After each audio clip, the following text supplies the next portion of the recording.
நிசப்த மொழிகள் பாகம் 12 அத்தியாயம் 23.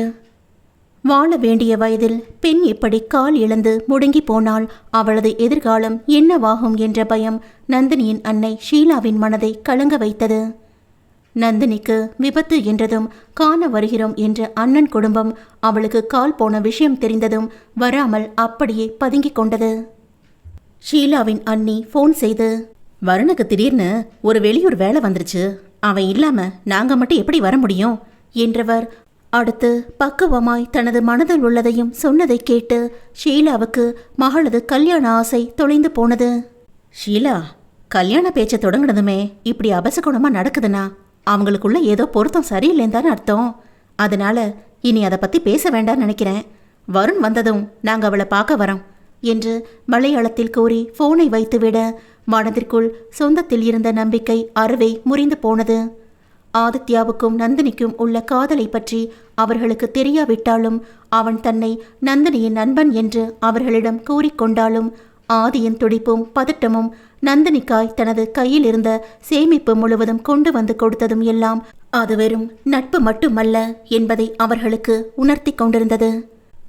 தனது செய்கை தங்கள் காதலை வெளிப்படுத்திவிடுமோ என்றெல்லாம் ஆதியும் யோசிக்கவில்லை. நந்தினிக்கு இனி எல்லாமே தான் தான் என்ற எண்ணத்துக்கு வந்திருந்தான். ஆனால் நந்தினியின் தந்தை சிவராமனுக்கு அவனை பற்றி தெரிந்து கொள்ளாமல் அந்த பணத்தை ஏற்றுக்கொள்ள தயக்கமாயிருக்கவே முன்தினம் ஆதி சென்னையிலிருந்து திரும்பியதும் இரவு விசாரித்தார். தம்பி, இந்த உதவி நீங்க நந்தினியோட உள்ள நட்புக்காக பண்றீங்கன்னா ரொம்ப சந்தோஷம், திருப்பி கொடுத்துருவேன்.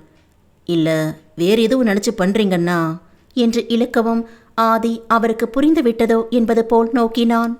அங்கிள், எங்களுக்குள்ளே இருக்கிறது வெறும் நட்பு தானா இல்லை காதலான்னு கேட்குறீங்க, அப்படித்தானே என்றவன் அவர் தலையாட்டவும் தங்கள் காதலை ஒத்துக்கொண்டான். வீட்டில் தந்தை தங்கள் கல்யாணத்திற்கு சம்மதிக்கவில்லை என்பதையும் கூறினான். ஆனால் எந்த சூழலிலும் தான் நந்தினியை தவிர வேறு யாரையும் மணக்கப் போவதில்லை என்ற உறுதியையும் அவரிடம் கூறினான். குடும்பத்தை எதிர்த்துட்டு கல்யாணம் பண்ணுறதுல எனக்கு விருப்பம் இல்லை தம்பி, அதுவும் என் பொண்ணு இப்போ இருக்கிற நிலமையில என்றார் சிவராமன். அங்கிள், என் அப்பா தானே அவளை வேண்டான்னு சொன்னார், நான் சொல்லலையே என்றான் அவன். இப்போ உள்ள சூழல்ல உங்கள் உதவியை என்னால் மறுக்க முடியல. ஆனால் உங்கள் அப்பா சம்மதிக்காம என் பொண்ணை உங்களுக்கு கல்யாணம் பண்ணி கொடுக்க நான் விரும்பலை என்றவர் எழுந்து சென்று விட்டார். அவர் சொன்னதில் மனம் குழம்பினாலும் பிறகு அவரை சரி பண்ணி கொள்ளலாம் என்று ஆதியும் விட்டுவிட்டான். வீட்டில் இருந்து கிளம்பிய மூவரும் மருத்துவமனையை அடைந்து நந்தினிக்கான வார்டை அடையும் போது பரபரப்புடன் எதிரில் வந்தார் நர்ஸ் ஒருவர். சார், எங்கே போயிட்டீங்க? அந்த பேஷண்ட்டுக்கு நினைவு திரும்பினதும் விஷயம் தெரிஞ்சு ரொம்ப கத்தி ரகலை பண்ணிட்டாங்க. அவங்க கதிரலை பார்த்து அவங்க அப்பாவும் மயக்கம் போட்டு விழுந்துட்டாரு. அவரையும் அட்மிட் பண்ணி டாக்டர் செக் பண்ணிட்டு இருக்காங்க. பாவம், அவங்க அம்மா அழுதுகிட்டே இருக்காங்க, சீக்கிரம் போங்க என்றதும் மூவரும் பதற்றத்துடன் நந்தினியின் அறைக்குள் நுழைந்தனர். நந்தினிக்கு அப்போதுதான் உறக்க ஊசி போடப்பட்டிருக்க அவள் கண்ணில் மிச்சமிருந்த கண்ணீர் இன்னும் கன்னத்தில் ஈரத்துடன் பளபளக்க அவள் அருகில் அமர்ந்து வாயை பொத்தி அழுது கொண்டிருந்தார் அவள் அன்னை ஷீலா. என்னாச்சு ஆண்டி? கேட்டுக்கொண்டே அவர் அருகில் வந்தவனிடம், அவளுக்கு எல்லாம் மனசிலாய் சொல்லிக்கொண்டே அழுகையுடன் திரும்பியவர் அவன் பின்னில் வந்தவர்களை கேள்வியுடன் நோக்க, அம்மாவும் தம்பியும் நந்தினியை பார்க்க வந்திருக்காங்க என்றான். வாங்க என்றவர். நீங்க கிளம்பி குறிச்ச நேரத்துல அவளுக்கு ஓர்மை வந்துருச்சு. அவளுக்கு என்ன தோணியோ, கால் அசைக்க முடியலேன்னு பார்த்தாளோ என்னவோ, சட்டுன்னு போர்வையை விலக்கி பார்த்தவ, ஐயோ என் கால் என்னாச்சுன்னு கத்தி கதற தொடங்கிட்டா. நாங்க எவ்வளவோ சமாதானப்படுத்த முயற்சி பண்ணியும் முடியல. நான் எப்படி கால் இல்லாம வாழ போறேன், என்னால முடியாது, பேசாம என்ன கொல்ல சொல்லிடுங்கன்னு அவ கதறின கதறலை பார்த்து தாங்கிக்க முடியாம அவருக்கும் மயக்கம் வந்துருச்சு. அதை பார்த்ததும் ஐயோ அப்பாக்கு என்னாச்சுன்னு இன்னும் அழ தொடங்கிட்டா கண்ணீருடன் கூறினார். அதை கேட்கும் போதே மூவரின் மனமும் பதற நந்தினியை வேதனையுடன் பார்த்தார் சகுந்தலா. அவளை கண்ட்ரோல் செய்ய முடியலன்னு டாக்டர் ஊசி போட சொல்லிட்டார் சொன்ன ஷீலாவுக்கு நிற்காமல் கண்ணீர் வழிந்து கொண்டிருந்தது. அவருக்கு எப்படி ஆறுதல் சொல்வதென்று புரியாமல் நின்ற சகுந்தலாவின் கண்களிலும் கண்ணீர் நிறைந்து வழிந்தது. கனத்த மனதுடன் நந்தினியின் அருகில் வந்தாள். அருளுக்கும் நடந்ததை கேட்டு வருத்தமாயிருந்தது. ஆதியின் கண்ணீரை கண்டவன் அவன் கைப்பிடித்து அழுத்தி ஆறுதலாய் தட்டி கொடுத்தான். பாத்தீங்களாம்மா, என் நந்து எப்படி கிடக்குறான்னு பாத்தீங்களா? எப்பவும் கலகலன்னு பேசிட்டு துரு துருன்னு ஓடிட்டு இருக்கிறவ இப்ப கண்ணீரோட எப்படி இருக்கான்னு பாருங்க. இவளை என்ன சொல்லி நான் சமாதானப்படுத்துவேன்? கேட்கும் போதே மகனின் கண்களில் நீர் நிறைய சகுந்தலாவுக்கு மகனை எப்படி ஆறுதல் படுத்துவதென்று புரியாமல் நந்தினியை பார்த்தாள். தனக்கு நடந்ததை பற்றி தெரிந்து கொண்ட அதிர்ச்சியின் மிச்சம் இன்னும் அவள் முகத்தில் இருக்க தாங்க முடியாத வேதனையுடன் முகத்தை சுளித்து கன்னத்தில் உறைந்த கண்ணீருடன் எல்லாம் மறந்து உறங்கிக் கொண்டிருந்தாள். அவளது கன்னத்து கண்ணீரை தனது முந்தானையால் ஒற்றி எடுத்தவர் கலைந்திருந்த முடியை ஒதுக்கிவிட்டு மெல்ல தடவி கொடுத்தார்.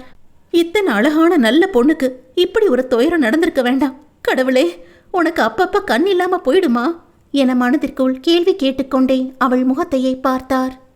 ஆண்டி, அம்மா இருப்பாங்க, வாங்க அங்கிளை பார்த்துட்டு வந்துடலாம். ஆதி சொல்ல ஷீலா கண்ணை துடைத்து கொண்டு எழுந்தார். ஆதி, அவங்க எதுவும் சாப்பிட்டாங்களா? சாப்பிட எதுவும் வாங்கிட்டு வர சொல்லவா? சகுந்தலா கேட்கவும், இல்ல பசிக்கல, எதுவும் வேண்டாம், கொஞ்சம் கழிஞ்சு காஃபி குடிக்கிறேன் என்றார் ஷீலா. நான் காஃபி வாங்கிட்டு வரேம்மா என்ற அருள் அங்கிருந்த பிளாஸ்கை எடுத்துக்கொண்டு கேண்டீனுக்கு நகர்ந்தான். தந்தையின் பிடிவாதம் மட்டும் இல்லை என்றால் சந்தோஷத்துடன் தனது அண்ணியாய் வீட்டிற்கு வரவேண்டிய பெண் இப்படி சாரிழந்த சக்கை போல துவண்டு கலங்கி கிடப்பதைக் காண அவனுக்கும் வருத்தமாயிருந்தது. சகுந்தலா நந்தினிக்கு துணை இருக்க ஆதியும் ஷீலாவும் சிவராமனை காண சென்றனர். அடுத்த அறையிலேயே அவரையும் அட்மிட் செய்திருந்தனர்.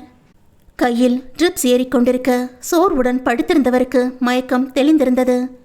உடல் நோய்க்கு வேண்டிய மருந்துகளை தவறாமல் எடுத்துக் கொண்டிருந்தாலும் மகளை பற்றிய மனசோர்வு அவரை தளர்த்தி இருந்தது. கணவன் அருகே சென்ற ஷீலா, என்னங்க என்று அழைக்கவும் கண்ணை திறந்தார். அவர் கையை ஆதரவாய் பற்றி கொண்டவர், நீங்களே எங்கன தளர்ந்து போயால் நான் என்ன பண்ணுவேன்? இப்ப எங்கன உண்டு என்றார் கண்ணீருடன். மனைவியை பரிதாபமாய் பார்த்தவர் கண் கலங்கினார். என்னால் முடியல ஷீலா.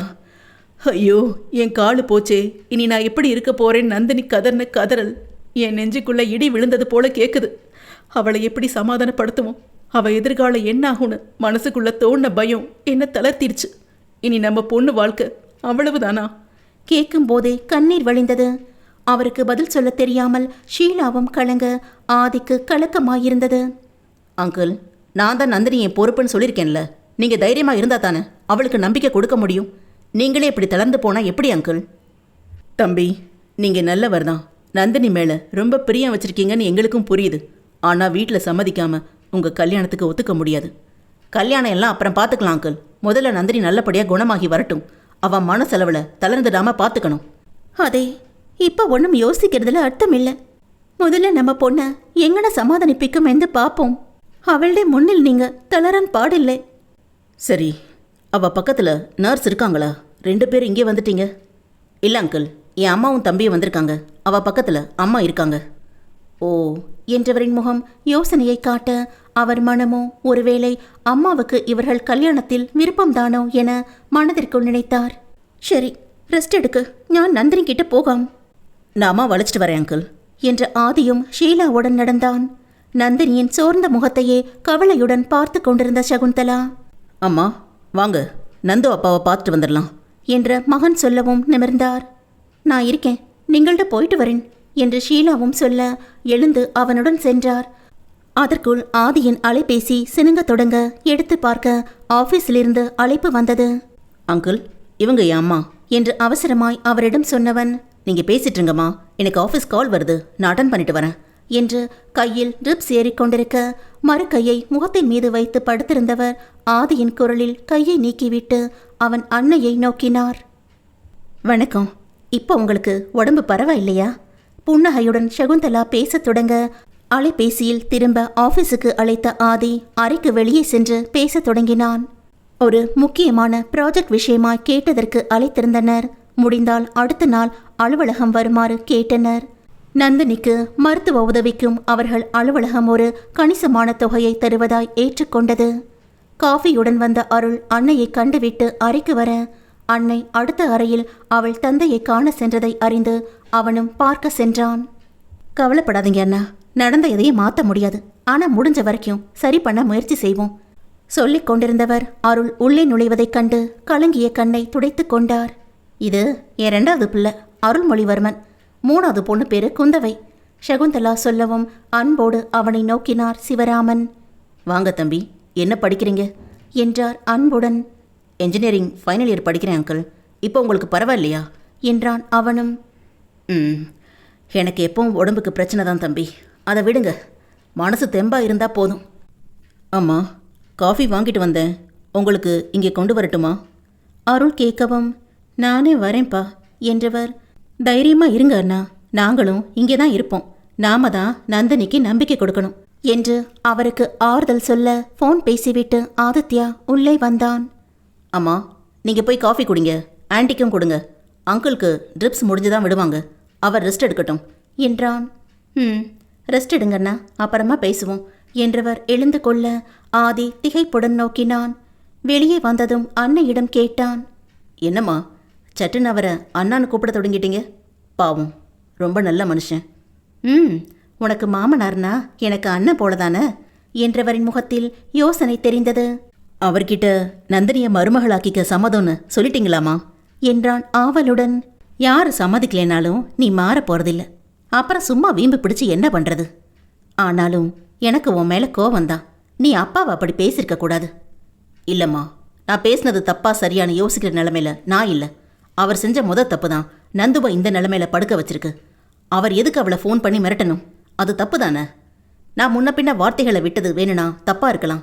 அவர் அவளை கொல்ல முயற்சி செய்யலைனாலும் மனசை கொன்னுட்டாரு. என் மேல உயிரையே வச்சிருந்தவ என்னை விட்டு விலகுறேன்னு வாக்கு கொடுக்கணும்னா எந்த அளவுக்கு அவகிட்ட பேசியிருப்பாரு? அதை என்னால் ஏற்றுக்க முடியாதுமா. ஆதி, என்ன இருந்தாலும் அவர் உன் அப்பா. அவருக்கு பிடிக்கலன்னா நீ பொறுமையாக அவர் மனசை மாற்ற தான் முயற்சி பண்ணியிருக்கணும். இருந்தேனே, நான் காத்திருக்கேன்னு சொல்லிட்டு தானே வந்தேன். அவருக்கு பிடிக்காதுன்னு என் வாழ்க்கையை என் விருப்பப்படி வாழாமல் இருக்க முடியாது. நந்தினி தான் என் மனைவின்னு நான் எடுத்த முடிவு எப்பையும் மாறாது. அந்த நிலையிலும் தனது காதலில் மாறாத உறுதியோடு பேசியவனை சற்று பிரமிப்புடன் நோக்கினார் சகுந்தலா. ஆதி, நீ ஒன்று யோசிக்கணும். இவ்வளவு நடந்தும் நான் நந்தினியை பார்த்துட்டு வரேன்னு சொன்னதும் அவர் சம்மதிச்சார்னா அவரோட மனசையும் நீ புரிஞ்சுக்கணும். கொஞ்சம் பொறுமையாக இருப்பா. நீங்கள் நந்தினியை பார்க்க வர்றதுக்கு அப்பா சம்மதிப்பாருன்னு நானும் சத்தியமாக எதிர்பார்க்கல. அதுக்காக அவர் மேலே உள்ள கோபம் போயிடுச்சுன்னு பொய் சொல்ல நான் விரும்பலை. என்னை மன்னிச்சிருங்க என்று மனதில் உள்ளதை வெளிப்படையாய் பேசும் மகனிடம் அதற்கு மேல் என்ன சொல்லி கணவனுக்காய் வாதிப்பது என்று புரியாமல் அவர் அமைதியாய் நின்றார். சரி, நந்தினியை பார்ப்போம், அப்புறமா எல்லாத்தையும் பேசிக்கலாம். அவர் சொல்லிக் கொண்டிருக்கும் போதே ஷீலா நந்தினியிடம் பேசுவது கேட்க ஆதி உள்ளே செல்ல சகுந்தலாவும் தொடர்ந்தார். நந்து வேகமாய் அவளிடம் சென்றவனை ஏறிட்டவளின் விழிகள் நிற்காமல் கண்ணீர் வழிந்து கொண்டிருக்க உதடுகள் உணர்ச்சி வேகத்தில் துடித்தன. ஆதி, என் காலு சொல்லும் போதே அழுகை வெடிக்க அவளது கையை பிடித்து கொண்டவன். நந்து, நந்து அழாத, இங்கே பாரு, உனக்கு நான் இருக்கேன் ஆறுதலாய் அவன் சொல்ல. ஆனா எனக்கு கால் இல்லையே, இனி நான் எப்படி ஆஃபீஸ் போவேன்? எப்படி என் குடும்பத்தை பார்த்துப்பேன்? ஐயோ, நான் என்ன பண்ணுவேன்? படுத்துக்கொண்டே முகத்தில் அறிந்து கொண்டவளின் கையை பிடித்து வைக்க முயன்றனர். அவள் கதறலை கேட்டு அங்கே நின்ற அனைவரின் நெஞ்சமும் கலங்க சகுந்தலா அருகே சென்றார். நந்துமா என்ற அன்பான புதிய அழைப்பை கேட்டவரின் அழுகை தடைபட கண்ணை சுருக்கி பார்த்தவளுக்கு ஆதியின் அன்னையை புகைப்படத்தில் கண்டு பரிச்சயம் இருந்ததால் அவரை நோக்கி தேம்பினாள். ஆண்டி, எனக்கு வந்த நிலைமையை பார்த்தீங்களா? நான் எந்த தப்பும் பண்ணவே இல்லையே. எதுக்கு கடவுள் எனக்கு இவ்வளோ பெரிய தண்டனையை கொடுத்தாரு? சொல்லிக்கொண்டே தேம்பியவளின் அருகே நின்றவர் அவளது கையை இறுக்கி பிடித்து கொண்டார். நந்து, அழாதடி, சகிக்கான் பற்று நில்லா. நினைக்க இப்படி ஆயிடுச்சேன்னு நினைக்கும் போது மனசு பதறி போகுது. ஷீலா மகளை தேற்ற முயல அவரை நோக்கியவள், அப்பா எங்கம்மா?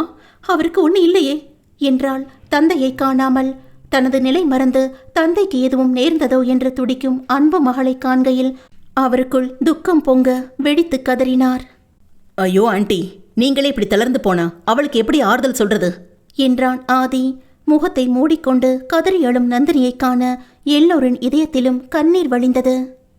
சில இழப்புகளுக்கு மனம் யாருடைய ஆறுதலையும் ஏற்றுக்கொள்வதில்லை. அந்த நேரத்தில் எல்லாமே மாயை போல் வாழ்க்கையே அந்நியமாய் ஒரு பிம்பம் தோன்றுகிறது. அதை ஏற்கவும் முடியாமல் கடக்கவும் முடியாமல் பழகிக்கொள்ள பிடிக்காமல் எட்டி நின்றே பார்க்கிறது. எதுவும் அத்தனை சீக்கிரத்தில் கடந்து போவதில்லை. முழுக்க முழுக்க சில நேரம் வலிக்க வைத்தே ஏற்றுக்கொள்ள துணிகிறது.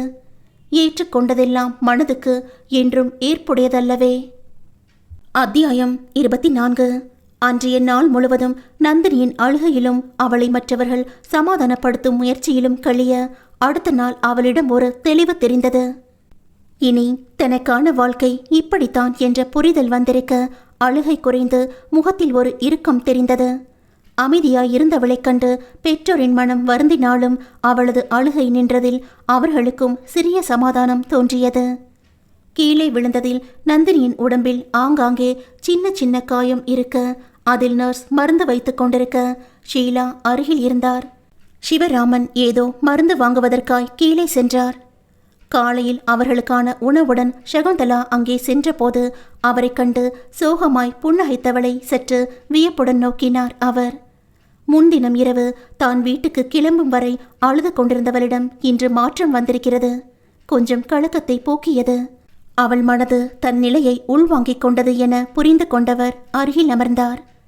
ஆதி அலுவலகம் சென்றுவிட்டு மருத்துவமனைக்கு வருவதாய் சொல்ல அருளுடன் சகுந்தலா வந்திருந்தார்.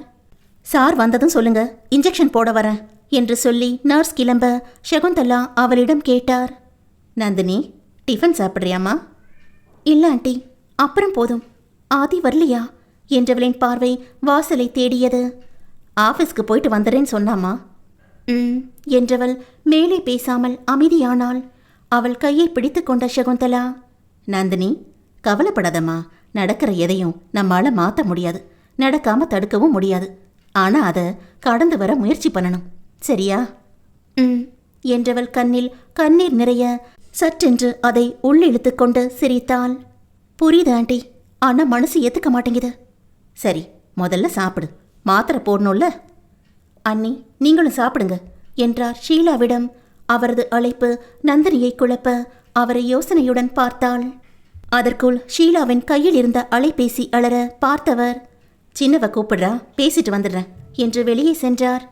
ஆண்டி, நீங்க இங்க வந்தது ஆதிக்கு ஆறுதலா இருக்கும். எனக்கு உங்ககிட்ட கொஞ்சம் தனியா பேசணும் என்றவளின் கையை பிடித்து கொண்டவர். என்னம்மா, என்ன பேசணும் என்றவர் அருளை பார்க்க. நீங்க பேசிட்டுருங்கம்மா, நான் வெளியே இருக்கேன் என்றவன் வெளியே சென்றான். எனக்கு எல்லாம் தெரியுமா, ஆதி உன்னை ரொம்ப நேசிக்கிறான், நீயும் அப்படிதான்னு தெரியும். கொஞ்சம் பொறுமையா இருங்க, அவரை சமாதானம் செஞ்சு உங்களை சேர்த்து வைக்க வேண்டியது ஏன் பொறுப்பு என்று கூறியவரை பிரமிப்பாய் பார்த்தாள் நந்தினி. இருந்தாலும் உங்களுக்கு ரொம்ப பெரிய மனசு ஆண்டி. மகனுக்கு பொண்டாட்டியா வரப்போறவ எப்படியெல்லாம் இருக்கணும்னு ஒவ்வொரு தாய்க்கும் மனசுல ஆசை இருக்கும். கண்டிப்பா அதுல ஒரு ஊனமான பொண்ணை கற்பனையில கூட மருமகளா நினைச்சு பார்த்துருக்க மாட்டாங்க. நீங்க இப்படி சொல்றதே அதிசயம்தான். நந்தினி, என்னம்மா பேசுற? இந்த விபத்துல உன் காலை போயிருக்கலாம், அதுக்காக ஆதியோட மனசு மாறிடாது. அதை கேட்டு மௌனித்தவள், நான் அதை சொல்லல ஆண்டி. அங்கிளுக்கு ஒரு வாக்கு கொடுத்துருக்கேன். எந்த ஊனமும் இல்லாம நல்லா இருந்தப்பவே எங்க காதல் அவர் நிராகரிச்சவர். அதனால நீங்க தான் என்றவள் நிறுத்திவிட்டு அவரை பார்க்க, என்னம்மா சொல்லு என்றார் சகுந்தலா. நீங்க தான் ஆதிக்கிட்ட சொல்லி புரிய வைக்கணும். எனக்கு இனி எதிர்காலம்னு எதுவும் இல்லை. இப்போ ஒரு வேகத்துல என்னத்தான் கல்யாணம் பண்ணிப்பேன்னு பிடிவாதம் பிடிச்சாலும் அது நாளைக்கு சின்ன சங்கடத்தை கூட கொடுத்துடக்கூடாது. அவனோட கனவுகள் என்னன்னு தெரிஞ்சவனா, அதுக்கு இனி முடமான என்னால உயிர் கொடுக்க முடியாது. அவன் வாழ்க்கை நல்லா இருக்கணும். அங்கிளுக்கு பிடிச்ச நல்ல பொண்ணா பார்த்து கல்யாணம் பண்ணி வைங்க என்றாள் கண்ணீருடன். சகுந்தலா அவளை திகைப்புடன் நோக்க, ப்ளீஸ் ஆண்டி, எனக்காக நீங்க தான் அவன்கிட்ட பேசி புரிய வைக்கணும், செய்வீங்களா என்றவள் அவர் கையை பற்றி கொண்டு கெஞ்சுதலாய் பார்க்க கன்னத்தை நினைத்தது கண்ணீர். அவள் கையில் தட்டி கொடுத்தவர், அது என்னால் முடியாதுமா. அவன் காதலுக்கு நீ ரொம்ப ரொம்ப தகுதியானவ. இப்படி ஒரு பொண்ணை மறந்துடுன்னு என்னால் அவன்கிட்ட சொல்ல முடியாது. உனக்கு முடியாத இந்த நிலைமையிலையும் அவனோட எதிர்காலத்தை பற்றி யோசிக்கிற, உன்னை நான் என்னன்னு நினைக்க என்றவர் கலங்கிய கண்களுடன் எழுந்து கொண்டார். அவன் அப்பாக்கு உன்னை எப்படி பிடிக்காம போச்சுன்னு தெரியல. நாளைக்கு எல்லாம் மாறலாம். ஆனா ஆதிக்கு உன் மேல உள்ள காதல் மாறும்னு எனக்கு தோணல. இப்ப அதை பத்தி எல்லாம் யோசிச்சு மனசை குழப்பிக்காம உடம்ப தேத்துற வழியை பாரு. டிஃபன் தரேன், சாப்பிடு என்றவர் ஷீலா அவர்கள் பேசுவதை கேட்டுக்கொண்டே கண்ணீருடன் அங்கே நிற்பதைக் கண்டு புன்னகைத்தார். அண்ணி, நீங்களும் சாப்பிடுங்க என்றவர், என் மனசுல நான் முடிவு பண்ணிட்டேன். காலந்தான் இனி முடிவை சொல்லணும் என்றவர் பிளேட்டில் இட்லியை வைத்தார்.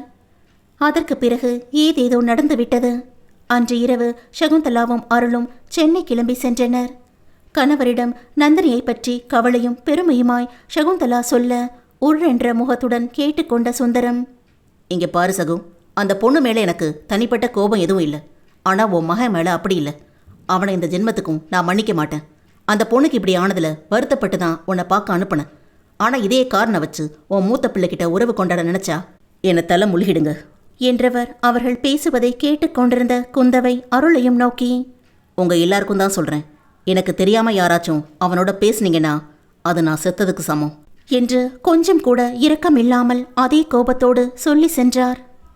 மகனது அழைப்பு வரும்போது எடுக்காமல் தவித்த சகுந்தலா, அவனை நீ ஃபோன் பண்ண வேண்டான்னு சொல்றதுக்கு மட்டும் பேசிக்கிறேங்க என்று கணவரை பார்க்க முறைத்து கொண்டே, இதுவே கடைசியாக இருக்கட்டும் என்று சொல்லி சென்று விட்டார். ஆதி, உன் அப்பா இப்பவும் அதே கொதிப்பில் தான் இருக்காரு. உன்னோட வீட்டில் யாரையும் பேசக்கூடாதுன்னு தடா போட்டு வச்சிருக்காரு. நீ கொஞ்ச நாளைக்கு எனக்கு ஃபோன் பண்ணாத. ஏதாச்சும் சொல்லணும்னா மெசேஜ் போட்டு வை, நான் பார்த்துக்கிறேன்.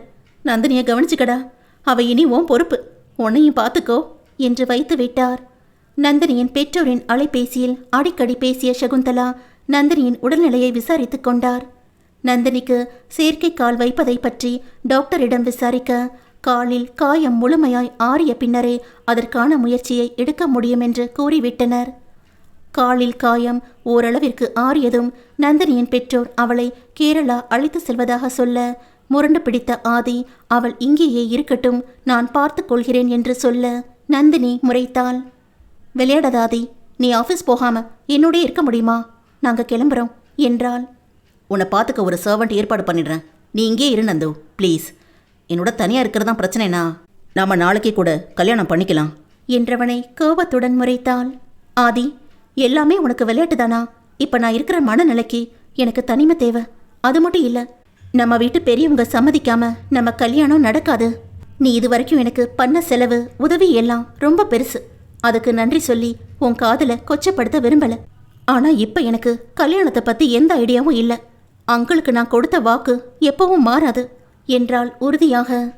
அதற்கு பிறகும் அவன் எத்தனையோ சொல்லியும் அவள் கேட்காமல் பிடிவாதமாய் கிளம்பிவிட நொந்து போனவன், சரி கொஞ்ச நாள் போகட்டும் என்று அமைதியானான். வண்டி ஏற்பாடு செய்து அவர்களுடன் கேரளா சென்று அவளை வீட்டிலேயே விட்டான். அவன் கையை பிடித்து கொண்ட சிவராமன், தம்பி, உன்னை போல ஒரு பிள்ளை மருமகனாக வந்தா அது எங்கள் பாக்கியம்தான். ஆனால் அப்பாவை எதிர்த்துட்டு கல்யாணம் பண்ணி வைக்க நாங்கள் தயாரில்லை. அவர் சம்மதிக்கிட்டோம், உங்களோட நாங்களும் காத்திருக்கோம், போயிட்டு வாங்க என்று கண் கலங்க அனுப்பி வைத்தார். அதற்கு பிறகும் தினமும் அவளை அலைபேசியில் அழைக்க, முதலில் பேசியவள் பிறகு சிடுசிடுக்க தொடங்கினாள். வேலையை கவனிக்காமல் எப்போதும் அழிக்க வேண்டாம் என்று சொன்னவள் பேச மறுத்தாள். அவளுக்கு மாதா மாதம் பணம் அனுப்புவதாய் ஆதி சொல்ல நந்தினியின் பெற்றோர் சம்மதிக்கவில்லை. அவனது கையிருப்பும் கரைந்து போயிருக்க நந்தினிக்கு செயற்கை கால் பொறுத்த நல்ல ஒரு தொகை செலவாகுமே என நினைத்தவன் அதை பற்றி யோசிக்க தொடங்கினான். அவளை பற்றிய கவலையும் தந்தையின் மீது கொண்ட வெறுப்பும் ஆதிக்கு தனிமையில் மூச்சு முட்டுவது போல் இருக்க, வெறுப்போடு நாட்களை கழித்தவன் சிறிது நாளிலேயே அலுவலகத்தில் அமெரிக்கா செல்லும் வாய்ப்பு கிடைக்கவும் கிளம்பிவிட்டான். நாடு மாறினாலும் அவன் மனது இன்றும் மாறாமல் நந்தினிக்காய் காத்திருந்தது. 1 வருடத்திற்கு பிறகு நந்தினிக்கு செயற்கைக்கால் பொறுத்த தேவையான தொகையுடன் வந்து சேர்ந்தான். அதற்கு லட்சக்கணக்கில் பணம் செலவாகும் என்பதால் வேண்டாம் என்று மறுத்தவளிடம் ஆதித்யன் போராடியை சம்மதிக்க வைத்தான். செயற்கைக்கால் பொருத்திய பிறகு முதலில் நடக்க தடுமாறியவள் அவனது உதவியுடன் மெல்ல மெல்ல பழகி கொண்டாள். அறைக்குள்ளேயே முடங்கி கிடந்தவள் முகத்தில் புதிதாய் தெரிந்த சந்தோஷமும் நம்பிக்கையும் அவன் மனதுக்கும் நிம்மதியை கொடுக்க சந்தோஷமாய் அமெரிக்கா கிளம்பி சென்றான் ஆதித்யன். எத்தனை தவிர்த்தாலும் வெளிநாடு சென்றாலும் தன்னையே சுற்றி வருபவனை அதற்கு மேல் விலக்கி வைக்க முடியாமல் அவனிடம் சகஜமாய் பேசத் தொடங்கினாள் நந்தினி. ஆனால் கல்யாணம் மட்டும் தந்தையின் சம்மதத்தோடு என்ற முடிவில் மாறாமல் இருந்தாள். அவளது தேவைகளை செய்து கொள்ள முடிந்ததும் குழந்தைகளுக்கு வீட்டிலேயே டியூஷன் எடுக்க தொடங்கினாள். சிவராமன் அருகில் இருந்த மில் ஒன்றுக்கு கணக்கெழுத சென்றார். கஷ்டப்பட்டு நாட்கள் நகர வானதி படித்து முடித்தாள். பழைய நினைவுகளின் அலைக்கழிப்பில் உறங்காமல் புரண்டு கொண்டே இருந்த சகுந்தலா மகனை பற்றிய நினைவில் கலங்கியிருந்த கண்களை துடைத்து கொண்டு தண்ணியை குடித்துவிட்டு மீண்டும் படுத்துவிட்டார். ஆதியின் மீது சுந்தரத்தின் கோபம் இத்தனை நாளாகியும் மாறவில்லை. இப்போதும் சந்தர்ப்பம் கிடைக்கும் போதெல்லாம் சகுந்தலாவிடம் மகனை பற்றி குத்திக் கொண்டேதான் இருக்கிறார். ஆதியும் தந்தையுடன் பேச எந்த முயற்சியும் எடுக்கவில்லை. 4 வருடங்களுக்கு மேலாகிவிட்டது. ஆதித்யன் இன்னும் சில மாதங்களில் திரும்பி வரப்போகிறான். நடுவில் நந்தினியின் செயற்கைக்கால் பொருத்தும் சிகிச்சைக்காய் விடுமுறையில் வந்திருந்தாலும் வீட்டுக்கு வரவில்லை. அன்னையிடம் யாருக்கும் தெரியாமல் போனில் நலம் விசாரிப்பதோடு சரி.